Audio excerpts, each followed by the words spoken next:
दोस्तों नमस्कार। जनमत के संस्करण में मैं रविंद्र वाजपेयी आपका स्वागत करता हूं। नूपुर शर्मा का विवाद तो थमा नहीं, किंतु आज एक और विवाद हमारे सामने आ गया। मदुरई में जन्मी और कनाडा में रह रही फिल्म मेकर, कवयित्री और अभिनेत्री रीना मणि मेकलाई ने एक डॉक्यूमेंट्री बनाई जिसका नाम है काजी। उसका उन्होंने एक पोस्टर जारी किया जिसमें हिंदुओं की आराध्य काली माँ को हाथ में सिगरेट लिए हुए और साथ में जो लेस्बियन और बायोसेक्सुअल जो समुदाय है जिसको LGBT के नाम से जाना जाता है, उसका एक पोस्टर हाथ में लिए हुए दिखाया गया है। और इस पोस्टर के जारी होते ही पूरे देश में हिंदू समुदाय आक्रोश से भर गया और मणि मेकलाई की गिरफ्तारी, उसके ऊपर कानूनी मामला चलाए जाने जैसी मांगें उठने लगी। अनेक धर्माचार्य भी इस मुद्दे पर सामने आए हैं। दिल्ली पुलिस ने उनके खिलाफ एक मामला दर्ज कर दिया है धार्मिक भावनाओं को ठेस पहुंचाने के बारे में। अब मणि मेकलाई ये कह रही है कि मेरे पास खोने के लिए कुछ नहीं है, मुझे सज़ा भी मिलती है तो मैं खुश हूँ। इससे ये स्पष्ट होता है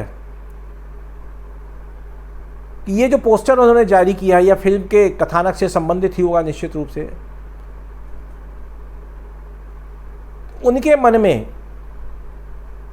इस बात की पूरी तैयारी रही होगी कि इस पोस्टर के जारी होने के बाद हिंदू समुदाय में बवाल मचेगा, उनकी गिरफ्तारी की मांग होगी, उनके ऊपर कानूनी मामले दर्ज होंगे। लेकिन वो कह रही हैं कि यदि आप फिल्म देखेंगे तो बजाय मुझे सज़ा देने के मेरी प्रशंसा करेंगे।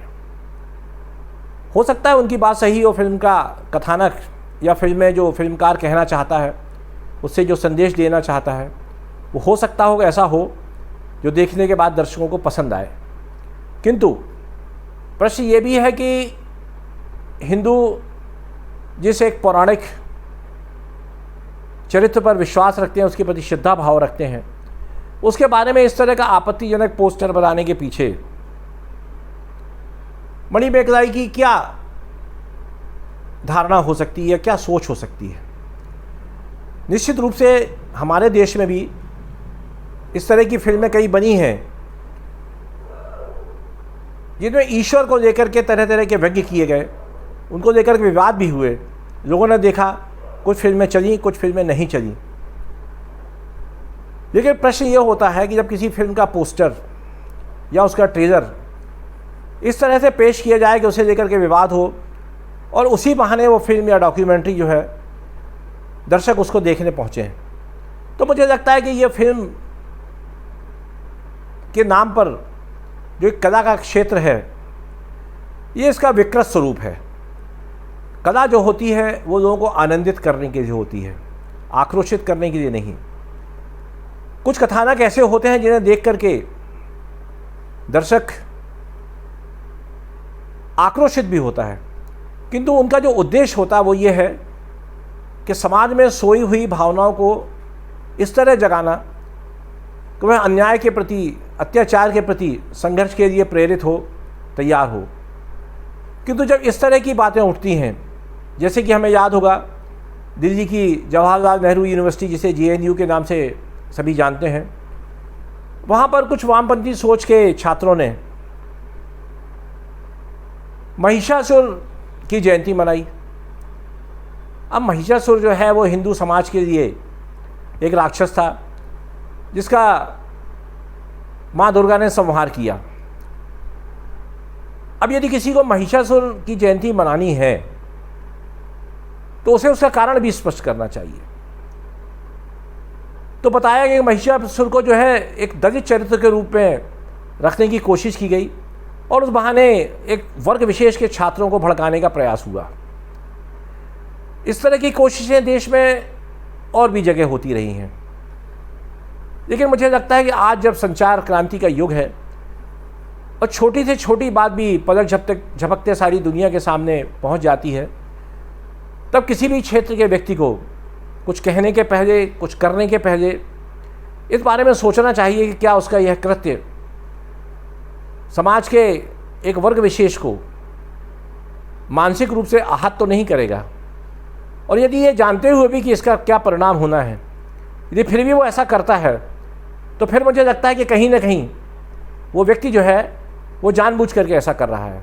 तो मुझे लगता है कि जो काली नाम का पोस्टर जारी किया है मणिमेखलाई ने, उस पोस्टर के पीछे भी उसकी जो अवधारणा है या उसकी जो इच्छा है, उसमें कहीं ना कहीं एक शरारत झलकती है, और कहीं ना कहीं उसका उद्देश्य जो है वो कुत्सित है।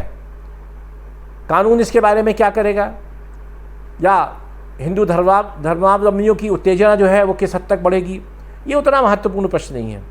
अभी हमारे देश ने बीते कुछ दिनों से जिस तरह की धार्मिक उत्तेजना देखी, ये संतोष का विषय है कि हिंदू समाज की जो सहनशीलता है, उसकी जो सहिष्णुता है, वो असीमित होने के कारण वो उस तरह की बात नहीं कर रहा कोई कि उसका सिर काट के लाओ या उसके तन से सर को जुदा कर दो।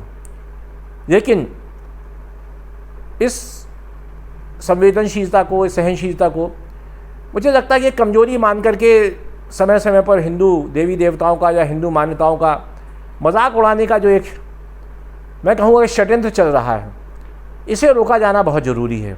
और दुर्भाग्य की बात यह है कि मोहम्मद पैगंबर के बारे में टिप्पणी चूँकि एक हिंदू ने की थी, इसलिए मुस्लिम समुदाय की उत्तेजना जो है वो चरम पर पहुंच गई, जिसका नज़ारा बीते कुछ दिनों से हम देख रहे हैं।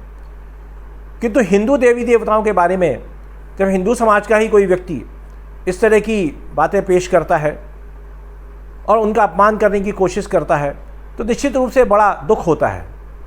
और इस बात के लिए दुख होता है कि जब हम अपने ही समाज के सम्मानीय व्यक्तित्वों का, पौराणिक चरित्रों का, हमारी धार्मिक मान्यताओं का, रीति रिवाजों का खुद ही होकर के अपमान करते हैं, तो फिर हम दूसरों से क्या अपेक्षा कर सकते हैं। आज आप किसी मुसलमान से पूछिए तो वो कभी ऐसी बात नहीं करेगा जो उसे उसके धर्म का विरोधी ठहराए। ना कोई ईसाई करता है, ना कोई और धर्म का मानने वाला। अगर करते भी हैं तो उनकी संख्या बहुत कम होती है। किंतु बीते कुछ समय से ये देखा जा रहा है कि प्रगतिशीलता के नाम पर, अभिव्यक्ति की स्वतंत्रता के नाम पर इस तरह के घिनौने प्रयास किए जा रहे हैं जिससे हिंदू समाज की धार्मिक भावनाएं आहत हों और जानबूझकर उन्हें उत्तेजित किया जाए, जिससे कि समाज में जो है संघर्ष बढ़े, तनाव बढ़े। मुझे लगता है कि काली का जो पोस्टर जो है, इसके पीछे भी फिल्म निर्माता की भावना या उसका उद्देश्य कुछ इसी तरह का होता है। अन्यथा वो उसका विरोध होने पर मणिमेखलाई जो है अपनी गलती को स्वीकार करते हुए क्षमा मांगती और इस बात की ये कहती कि हम पोस्टर विड्रॉ कर रहे हैं, या फिल्म में इस तरह के यदि कोई आपत्तिजनक दृश्य है तो हम उन्हें भी हटा देंगे। बजाय उसके चोरी के करने के बाद सीना चोरी जैसी कहावत को वो सिद्ध करते हुए कह रही हैं कि मुझे अपने किए का कोई दुख नहीं है और मेरे पास खोने के लिए कुछ नहीं है। और भी अन्य कुछ ऐसी बातें उन्होंने कही जिससे ये साबित होता है कि ये फिल्म बनाते समय उन्हें इस बात का पूरा एहसास था कि इसका जो परिणाम है, इसकी जो प्रतिक्रिया है वो क्या होगी, और निश्चित रूप से इस प्रतिक्रिया के बीच में से कहीं ना कहीं वो अपनी डॉक्यूमेंट्री को आर्थिक रूप से, व्यावसायिक रूप से सफल बनाने का ख्वाब देख रही थी। इसे लेकर के पूरे देश में एक आक्रोश है।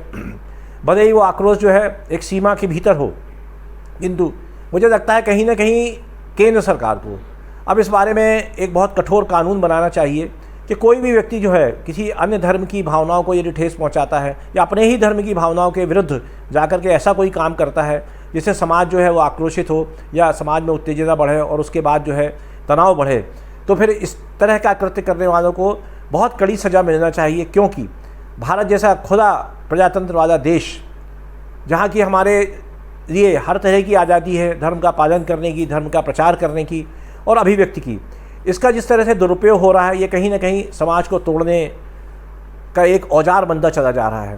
तो इस बारे में बहुत गंभीरता के साथ और हमारे राजनीतिक दलों को भी इस बारे में एक साथ आकर के कहीं ना कहीं एक ऐसा समन्वित विचार रखना चाहिए जिससे कि संसद कभी जो है एकजुट होकर के ऐसा कुछ निर्णय ले सके जिससे इस तरह की हरकत करने की ज़रूरत आगे और कोई न कर पाए। मैं सोचता हूँ कि मणिमेखलाई के खिलाफ जो भी कार्रवाई कानून करे वो तो उसे करना ही चाहिए, किंतु इसके साथ साथ समाज में भी हमें इस तरह का वातावरण बनाना चाहिए। और जो लोग, कुछ लोगों ने उसका समर्थन भी किया है, तो ऐसे लोगों के खिलाफ भी एक सामाजिक तौर पर विरोध की मुहिम चलनी चाहिए कि आप इस तरह के कृत्यों को यदि प्रोत्साहित करते हैं तो निश्चित रूप से कहीं ना कहीं आप भी समाज को तोड़ने में सहायक बनते हैं। और ऐसा करना भले ही कानून की दृष्टि से उतना अपराध ना हो, किंतु नैतिक दृष्टि से और सामाजिक तौर पर ये बहुत बड़ा अपराध है। और ऐसे लोगों को समाज द्वारा तिरस्कृत किया जाना चाहिए, उनका विरोध किया जाना चाहिए। और इस तरह की जागरूकता हमारे समाज में आना बहुत ज़रूरी है। अन्यथा हिंदू धर्म के बारे में इस तरह की आपत्तिजनक बातें आगे भी होती रहेंगी और हम इसी तरह से अपना आक्रोश जता करके मजबूर जैसे बन के बैठे रहेंगे। क्या हमें ये स्वीकार है? ये समय इस बात के निर्णय करने का है कि हमें कहीं ना कहीं जागृत होकर के इस तरह की बातों का विरोध करने के लिए सामूहिक रूप से आगे आना चाहिए। हिंसा का सहारा देना बहुत ही गलत बात होगी, किंतु कम से कम दुनिया के सामने हम अपनी भावनाओं को तो इस तरह व्यक्त करें कि जो भी व्यक्ति ऐसा करता है वो हिंदू समाज की भावनाओं को आहत करता है, जो कि किसी भी दृष्टि से उचित नहीं है। आज के इस संस्करण में इतना ही।